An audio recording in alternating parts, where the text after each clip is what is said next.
All right, we got Travis Ferguson here. This is going to be 80 mile per hour exit velocity on a left-handed swing. So let's take him into his swing. So he's starting in a kind of open stance here, goes into his leg lift, gets a little bit of flexion in that hip, but not much flexion in the knee. Decent position. He's starting to go valgus, but definitely not holding a lot of torsion or sitting much into that flexion, but just kind of posting up on that leg, but really not dipping into a valgus position. Starts to fall a little ipsilateral with his trunk here, and then not too much of a coiling. He really kind of just lifts up that elbow and dips the trunk forward. He's not really pulling back into horizontal abduction or loading against that hip to get that stretch shortening cycle going. Then taking him into footplant, really not a big stride. He's kind of just going from his open position, picking up that foot, slightly loading back, a little bit of a coil, and then placing that foot back down. So not a big linear shift in energy at this point. So from here, really all of his power is just going to come from pure just rotation, but he hasn't really all that well loaded into that back hip, sat into flexion very much. He's just going to try to fire that hip through. If we pull up the tools here, go to shoulder line, hip line, take a look at his hip to shoulder separation. One more time. Okay. Also, I'm going to pull up his Kinematics Sequence. Actually, I'm going to take that Kinematics Sequence off just while we look at his hips. So he's falling forward in that ipsilateral position. Shoulders are in front of the hips. Let's watch as they go. And as I suspected here, his shoulders are slightly in front of the hips, so at no point does he really separate those two phases. Okay, again, that trunk is falling in. It lands in a little bit of flexion on that front leg, but really just spins through, gets a little bit of front leg stabilization extension. Let's take a look at the kinematic sequence now.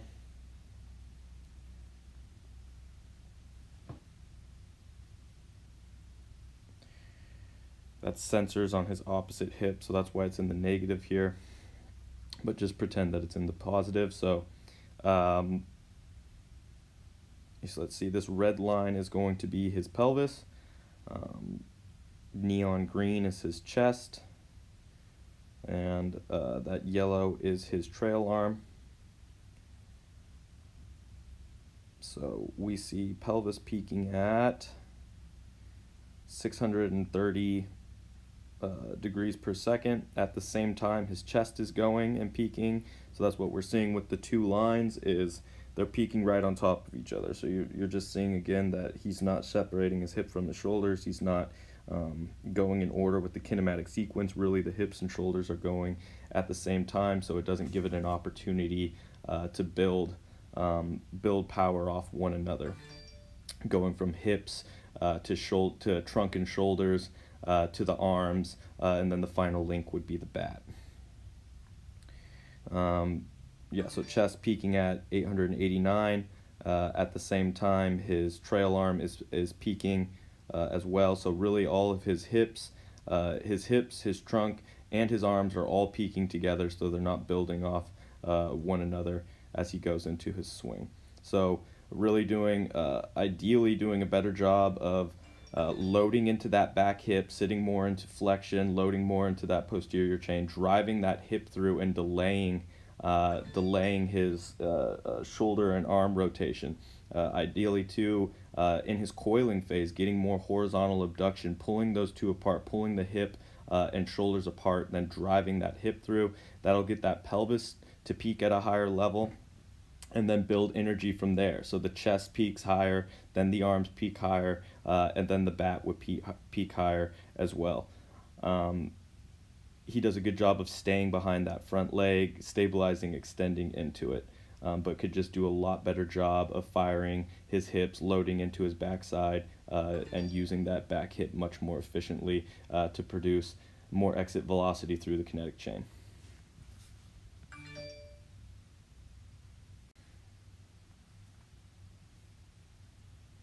All right, we got Travis Ferguson here. This is an 85 mile per hour exit velocity right-handed swing.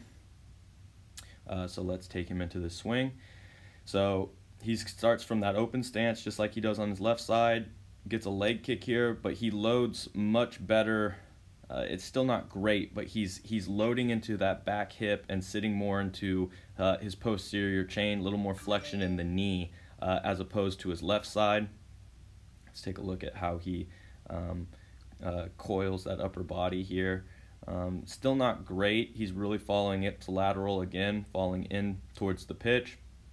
But he does get a little bit of horizontal abduction to go against it. But really that trunk positioning, I would like to see it more upright, him sitting more into his back hip, loading into flexion and pulling apart, getting more into horizontal abduction, pulling those two apart to really utilize the stretch shortening cycle. Okay, so let's start taking him into front foot strike. So again, he lifts and loads and then really sets it down, so he's not getting a lot of linear momentum or linear power from this. It's going to have to just be pure rotational. Let's pull up his hip and shoulder lines. Okay, take a look from the top. And as he starts to swing, as we saw on his left-handed swing, pretty much everything just going together again. So not much separation between the two. Actually, no separation at all as he goes into his swing. So it's just really pure rotation. He does a much better job of landing and flexion in his right-handed swing in his front leg.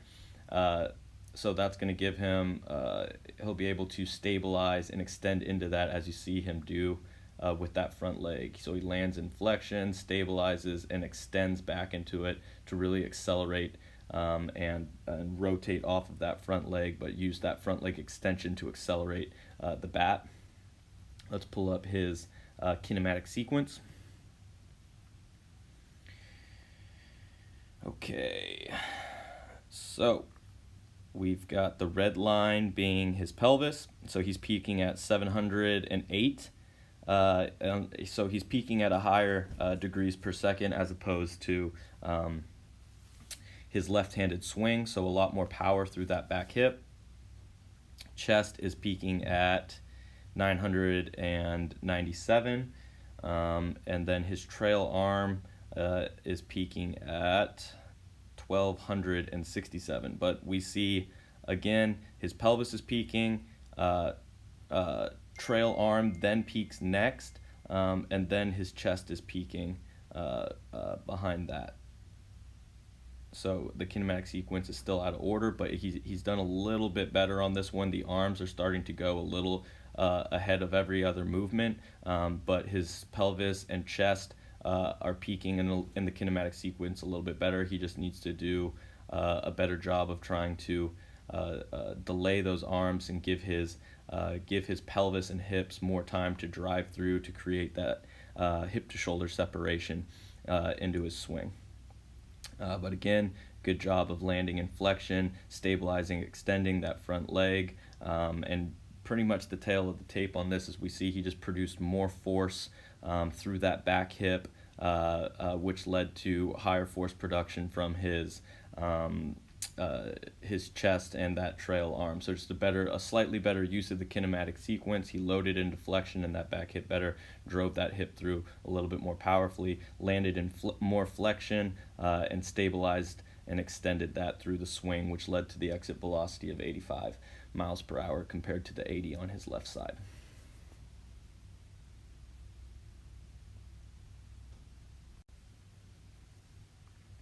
Okay, we got Travis Ferguson doing a throw here. This throw was clocked at 82 miles per hour, so let's take him into it. So he's going to gather here, start gathering his momentum, do his shuffle step, so aggressive lean, leaning of that trunk back.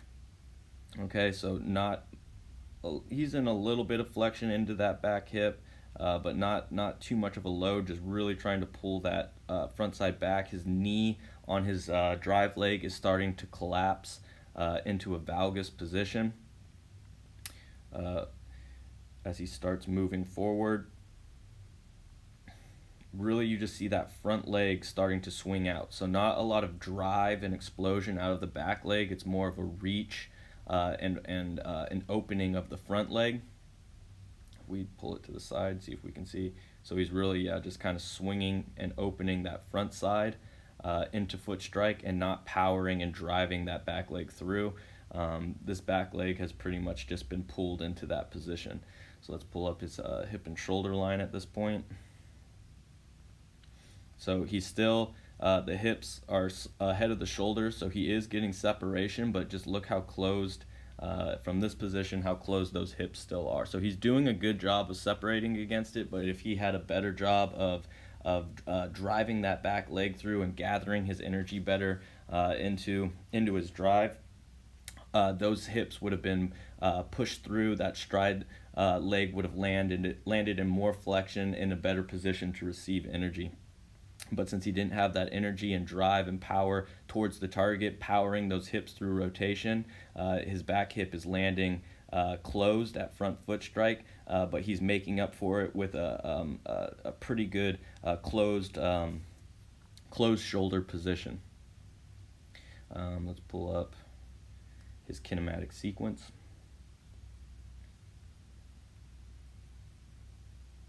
Okay. Going forward, so we see the red line is going to be his pelvis. So his pelvis is peaking at this point. So let's take a look at where his shoulders are. So he still is separated, but could be more separated. It's definitely not a bad job. Let's take a look at where that pelvis is. And it's pretty close to through. I wouldn't say it's all the way through. I'd say right about there. He's going to be all the way through. If we look at his separation, just he's lost it at that point. But when his pelvis is peaking here, he still has a decent hip to shoulder separation. Definitely could be better. Then let's take a look at his chest. Peaks next, and then his. Oh, here's interesting though too. So this blue line is going to be his lead arm. His lead arm is peaking before his pelvis and his chest. So that's a little bit of glove side pull, and that's another factor from him not being able to gather his energy, drive his energy, and power that hip through with that linear power from his shuffle steps into the throw. So a little bit of glove side pull. Because of that lack of energy coming through the lower half. Pelvis peaks, chest peaks. Then we see finally his trail forearm peaks into his throw. Let's take a look at his front leg. So landing in decent flexion, and he does stabilize and extend, so he's not drifting over that front leg, and finishes his throw. So good job blocking that energy and finishing off the throw. Ideally, if he had more energy coming through the back leg, once he hit front foot strike, he would have landed in more flexion with the front leg, and if he was able to stabilize, extend, we would have seen better reaction from his trunk. So you really don't see that much forward trunk tilt. The elbow is pushing in front of the face, which is going to be hard on the elbow, and then he finishes the throw. So really the big takeaways from this is he needs to do a better job of driving through his back leg, specifically in his second shuffle when he goes into his throw. That'll power his hip through. He'll be able to land. The front leg will land in more flexion, giving it a better opportunity to transfer that force that was produced from the back leg and send it back up the chain into forward trunk tilt. That will keep his elbow from pushing in front of his face. And send more kinetic energy to the ball and result in higher throwing velocity. Travis in camp, he did a good job of working through this. He stayed and trained with us for 2 months, and he ended up hitting 92 miles per hour on his step throws at his exit of 2 months of training at Top V. Okay. All right, we've got Travis Ferguson here. Um, this is going to be a 1.74 second 10-yard sprint. Let's take a look. So in his stance, in his setup, he's starting in a valgus position. Would like to see him holding better torsion in that knee. He's starting slightly open, which is okay. Let's take him into his first steps. So he's trying to do a crossover step here, which is good, but not a very good, powerful drive out of that back leg. You really just see him start shifting his energy forward, and all of that weight goes into the front leg, and that back leg gives a very minimal push off. I would say he's actually relying more on his front leg to produce that force as he steps over. Decent job of getting triple extension after that first step.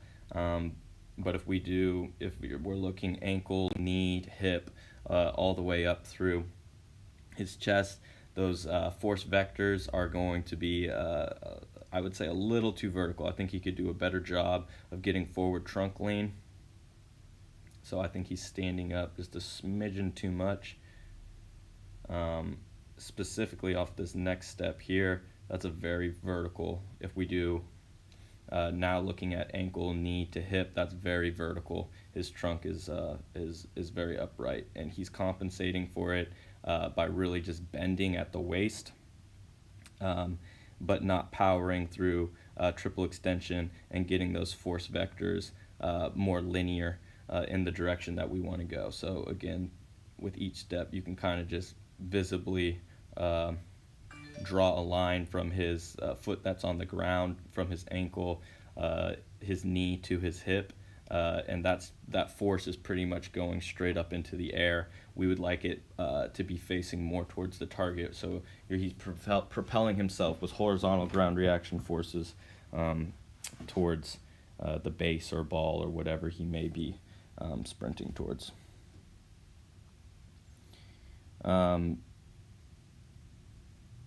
He had, I believe, some hip extension mobility issues, so you're kind of seeing a lot of that too, just in the choppiness of his steps.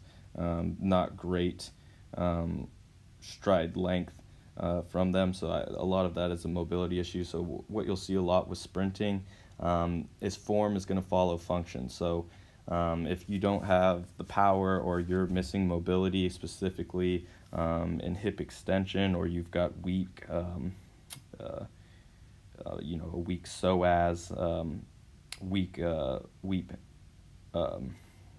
hip musculature, etc., it's going to be hard for you to really create a good stride length and good stride frequency. So the big takeaways for Travis is on his initial setup, getting more power out of that back leg in his crossover step. He's really just shifting and relying on that front leg as opposed to driving and powering off of that back leg and using both legs to produce energy in the direction. Also, his force vectors are just too vertical, and he compensates for that by leaning his trunk forward. So really getting a better forward lean, producing triple extension and horizontal force in the direction that you want to go, in this case, which would be towards the base. So those are going to be the big things for Travis to work on, again, through camp, just 2 months in with us, through the mobility training, strength and conditioning, nutrition, etc. He was able to take this 174. He ended up getting down to a 154 10-yard split. The major league average is going to be 152, so he made significant strides in his exit velocity, going from 85 to 92, his 10-yard dash going from this 174 down to a 154, and his throwing velocity going from an 84 in a step throw to 92 on a step throw, and he actually also hit 92 miles per hour off the mound. So really impressive gains from Travis, and I hope you guys can learn from some of his biomechanical miscues and move forward and learn off of his success as well. All right.